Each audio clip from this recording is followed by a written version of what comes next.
All right, so I'm out kind of stalking around right now, kind of just listening to the woods around me. I left my friend back at the hunting camp. He's kind of taking a siesta, and I went walking around a little bit. And I found a game trail. I'm set up between two pines. There's another one right behind the camera here.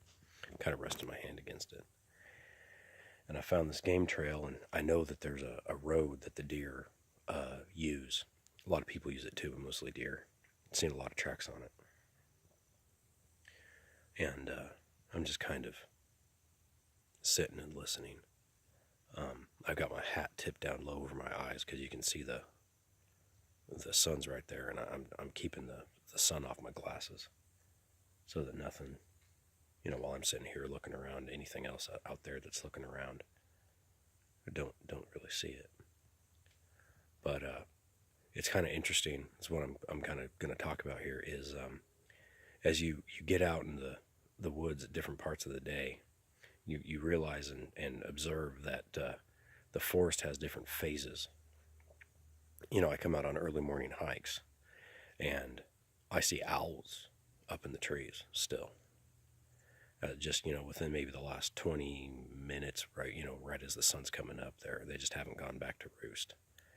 You run into the deers going back to their, from like a night forage, going back to their bed down places. But I'm coming up on another phase, and I've noticed that different animals will wake up, but so will the deer. And the deer will start moving around again a few hours after sunup. And that's what I'm in right now. So I've just kind of parked it off this trail to see if I don't, there isn't anything. It's a well-used trail.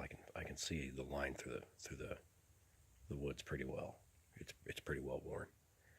And I know people aren't walking on it. So I'm just kind of sitting here listening, being aware around me. My buddy's just right over there, so I can hear if he stirs too. But you get the woodpeckers have been busy, and then they stop, and then you start hearing different bird calls, and in a little while they'll stop, and it's just kind of interesting how everything kind of has a routine, it seems.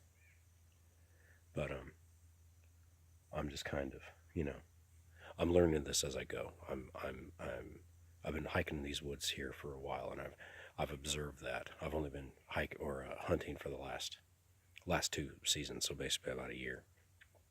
I'm trying to utilize what I've learned from my own observations and talking to other people. And I think I've got a pretty good spot here. If I don't get anything, see anything now, I'll definitely try to get in later. But just kind of that's my tip or trick if you want to. As you go through the woods, and depending on what you're trying to do, you need to be aware of the habits and stuff of the creatures and what they're maybe trying to go for. So if you're trying to hunt, to know if there's a food plot or an acorn patch or something. Same with the watering holes. Whether you're gonna try to catch something. Squirrels are waking up now. It's been dead silent here, and all of a sudden the woods are starting to wake up, and it's late morning. Bunch of lazy bones. I can hear them back over there. They're up in the trees and stuff now. So, anyways, just like that. Be aware of your surroundings. Situational awareness kind of thing. Because something you observe one day might come in handy another. So anyway, that's all I gotta say.